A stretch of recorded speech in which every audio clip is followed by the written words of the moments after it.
마켓플러스입니다. 공매도 금지 조치 이후에 에코프로그룹 주가가 급등락을 반복하면서 롤러코스터를 타고 있습니다. 어제 2차 전지주 가운데 거의 유일하게 상승 흐름을 유지했던 에코프로도 오늘은 14% 빠지면서 장을 마쳤는데요. 80만 원 선도 붕괴됐습니다. 에코프로 BM과 에코프로 HN도 각각 10%와 7% 하락하면서 약세를 보였습니다. 증권가에서는 주가가 단기간에 급등한 만큼 차익 실현 매물이 나오면서 가격 조정이 진행되고 있다고 분석하는데요. 하나증권은 자회사들의 가치를 합산한 지주사 에코프로의 가치를 현가 할인하면 10조 9천억 원으로 도출된다며 현 시총과의 격차를 감안하면 현재 주가는 사실상 밸류에이션 공백 상태라고 평가했습니다. 한편 전고체를 생산하는 에코프로 머티리얼즈가 오늘부터 내일까지 일반 청약을 거쳐서 오는 17일 유가증권 시장에 상장할 예정입니다.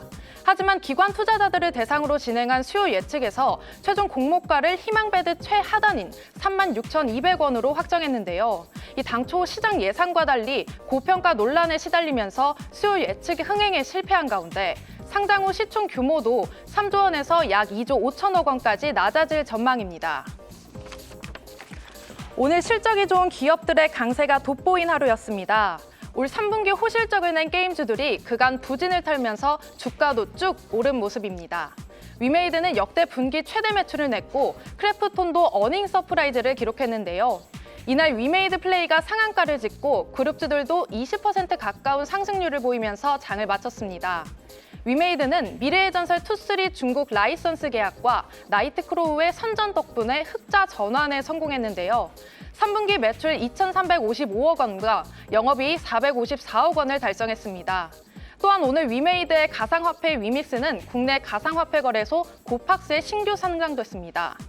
컴투스 홀딩스도 적자에서 벗어났습니다. 오늘 21.80%로 상승 마감했는데요. 올 4분기에는 신작 소울 스트라이크가 실적 상승을 견인할 것으로 기대되는 상황입니다. 크래프톤은 신작이 없었는데도 깜짝 실적을 내면서 시장을 놀라게 했죠. 증권가도 목표 주가를 20에서 22만 원까지 상향 조정했는데요. 배틀그라운드 모바일 인디아가 인도에서 서비스를 재개하면서 모바일 매출이 오른 영향으로 분석됩니다. 영업이익은 약 1,900억 원을 기록했는데 이 시장 전망치를 30% 넘게 웃돌면서 오늘 주가 10.61% 올랐습니다.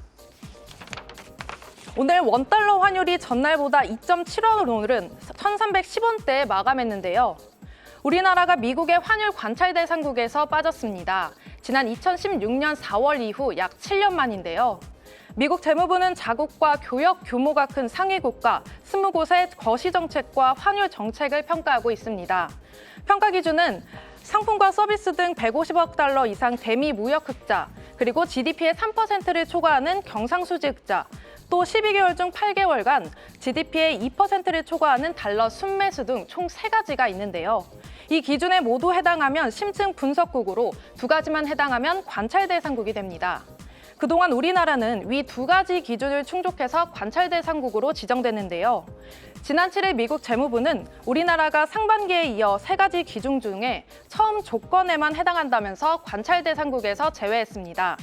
다만 증권가는 이번 소식이 원달러 환율에 긍정적인 재료이긴 하지만 그 영향은 제한적일 것이라고 보고 있는데요. 미래에셋증권은 외환시장 개입에 대한 기본 방침이 바뀔 것으로 보지 않는다며 인플레이션 이슈가 잔존하는 상황에서 원화 절하를 위한 달러 매수 개입을 적극적으로 행할 가능성은 크지 않다고 전망했습니다. 지금까지 마켓플러스였습니다.